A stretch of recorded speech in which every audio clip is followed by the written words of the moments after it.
Friends, Baakiyalakshmi serial next promo என்ன மாதிரியான twist ஆக்க போகுதுன்னு பார்க்கலாம். பாக்கியா வந்து செல்வி கிட்ட சொல்றாங்க, இங்க பாரு செல்வி, உன் புருஷன் எதுக்காக தேவையில்லாத விஷயம் எல்லாம் பண்ணிக்கிட்டு இருக்காங்கன்னு சொல்லி கேட்டுட்டு இருக்காங்க. அக்கா, எனக்கு என்ன பண்றதுன்னு தெரியல, இவங்க அப்படிதான் பண்ணிக்கிட்டு இருக்காங்க. நான் 1000 முறை சொல்லிட்டேன், தேவையில்லாத வேலை வேண்டாம், அவனுடைய லைஃப் வந்து ரொம்ப முக்கியம் சொல்லிட்டு அப்ப கூட கேட்காம இப்படி பண்ணிட்டு இருக்காங்கக்கான்னு சொல்றாங்க.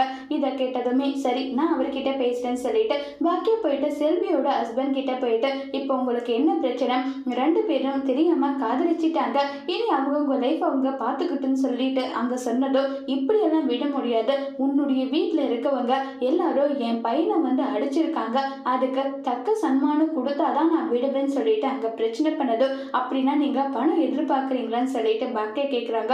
உடனே செல்வி வந்து, அட பாவி மனுஷா, நம்ம 3 வேளை சோறு நம்ம நிம்மதி திங்குறோம்னா அதுக்கு காரணம் இந்த பாக்கியாக்கா தான், அவங்க கிட்ட வந்து இப்படி பேசிட்டு இருக்கியே, நீ வாயை மூடு செல்வி, இந்த பணக்காரங்க எல்லாருமே இப்படிதான், பாக்கியக்கா எந்த அளவுக்கு கஷ்டப்பட்டாங்கன்றது எனக்கு தெரியும், இங்க பாரியா, இதுக்கு மேல இப்படி பண்றது வேலை வச்சுக்கிட்ட அவ்வளவுதான் சொல்லிட்டு செல்வி ரொம்பவே கோவப்படுறாங்க. இதுக்கு பாக்கியா என்ன பதில் சொல்ல போறாங்கிறத வரப்போற எபிசோட்ல வெயிட் பண்ணி பார்க்கலாம். தேங்க்யூ.